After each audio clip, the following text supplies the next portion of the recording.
नमस्कार, मी लतिका। आज आपण मुगाचा डोसा बनवूया। त्यासाठी बघा 8 तास हे मूग भिजत घातलेले आणि त्याच्यानंतर मी तसेच झाकून ठेवले। ते परत पाणी नितळून स्वच्छ धुवून तर असे थोडे थोडे मोड आलेले आहेत। जरी मोड आलेले नसले ना, नुसते भिजवलेले असले तरी पण चालू शकते। तर ह्या वाटीच्या प्रमाणे हे 1.5 वाटी, ही 1 वाटी गच्च भरून घेतलेलं आहे आणि ही अर्धी वाटी, 1.5 वाटी आहे ती।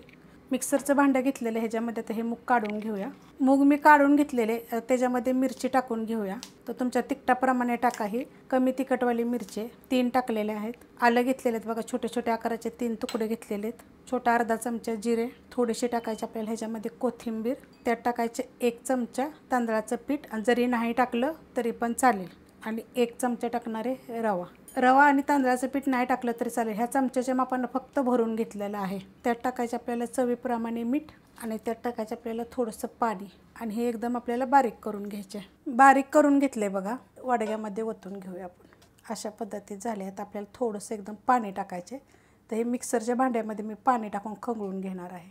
थोडंसं पाणी टाकलेलं आहे, आणि आता आपण हे ओतून घेऊया, मिक्स करून घेऊया बघा मस्त असं।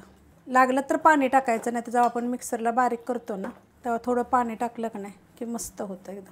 पॅन ठेवलं आहे बघा गरम करायला। आणि कधी पण आपण डोसा करतो का ना, डोसा म्हणा घावणे म्हणा, त्यासाठी आपल्याला कडक गरम पाहिजे, हे लक्षात ठेवायचं। जर जास्त गरम जर नसेल का नाही, जसं आपलं चरचर वगैरे असं घावणे करताना, तर कधी पण पॅनना असं चरचर आवाज आला पाहिजे आपण वतताना। आणि पीठ पातळच करायचं। पुसून घेतले बघा मी टिश्यू पेपरनं। गॅस आहे मीडियम। तर आता आपण बनवायला घेऊया। तर टाकून घ्यायचं, आपल्या आवडीप्रमाणे छोटं मोठं करायचं, पसरून घ्यायचं चांगलं मस्त असं बघा। पसरून घेतलेलं आहे। आता वरनं तुम्ही थोडंसं तूप म्हणा, तेल म्हणा, किंवा जर तुम्हाला आवडत असेल तर थोडंसं बटर टाकायचं। ह्याच्यावर तुम्ही थोडासा कांदा, टोमॅटो हे पण तुम्ही टाकू शकता। आणि मस्त एका साईडनं असं सुटलं का नाही, मगच आपल्याला हे पलटी करायचे। जरी असं जरी ठेवलं तरी चालेल, आणि पलटी केलं तरी पण चालेल। मस्त असं सुकून द्यायचं सगळीकडून। मस्त असं बघा सगळीकडून सुकलेलं आहे, आणि आपोआप हे साईडनं हे झालेलं आहे, पण तर सुटलेलं आहे बघा काही असं। आता त्याला आपण पलटी करून घेऊया बघा, मस्त झालेलं आहे। तुम्हाला पाहिजे तर तुम्ही ही न घडी घालता सुद्धा तशा बी पद्धतीत तुम्ही ही करू शकता। आणि पलटी घालून पण थोडंसं भाजलं तरी पण चालेल।